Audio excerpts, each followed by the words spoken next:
கல்கி திரைப்படத்தில் கமல் அவர்களோட போர்ஷன் வந்து இவ்வளவு கம்மியா அப்படின்னு சொல்லி ரொம்ப ஷாக்காக இருக்குது. இதை பற்றி டீட்டெயிலாக தான் பேச போகிறோம். அதாவது கல்கி திரைப்படம் உருவாயிட்ட அப்புறமா ரிலீஸ் தேதி அனௌன்ஸ் பண்ணிட்ட அப்புறமா ஒரு விஷயம் ரிவீல் ஆனது.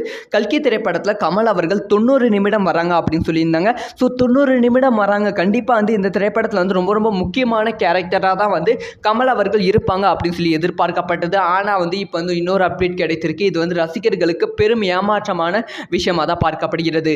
கல்கி திரைப்படம் ரொம்ப பிரம்மாண்டமான திரைப்படமாக உருவாகி கொண்டு இருக்கு. ஸோ இந்த திரைப்படத்தை வந்து வெறும் வந்து ஒரு பார்ட் இல்லாமல் 2 பார்ட்டாக எடுக்கலாம் தான் பிளானில் வச்சிருக்காங்க. 2 பார்ட்டாக தான் வந்து உருவாகி இருக்கு. ஸோ அதெல்லாம் 1 by 1 வந்து இந்த திரைப்படம் வந்து ரிலீஸ் ஆக போகிறது.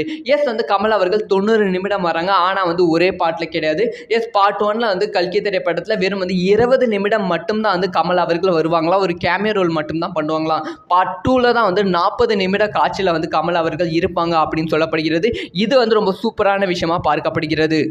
ஸோ பார்ட் 2ல தான் வந்து கமல் அவர்களுக்கு ரொம்ப இம்பார்ட்டண்டான போர்ஷன்லாம் நிறையவே இருக்குது அப்படின்னு சொல்லப்படுகிறது. முக்கியமாக வந்து ஒரு வில்லத்தனமான ஹீரோ வந்து பார்ட் 2ல தான் வந்து கமல் அவர்கள் இருக்க போகிறாங்களாம். ஸோ பார்ட் 1ல வந்து சின்னதாக வந்து ஒரு 20 நிமிஷம் கேமியோ ரோல் தான் பண்ணியிருக்காங்களாம். ஸோ அந்த 20 நிமிஷம் கேமியோ ரோல் வந்து யாரெல்லாம் பார்க்க வெயிட் பண்ணுறீங்க அப்படிங்கிற விஷயத்த மறக்காமல் கமெண்ட்டில் லீவ் பண்ணுங்கள்.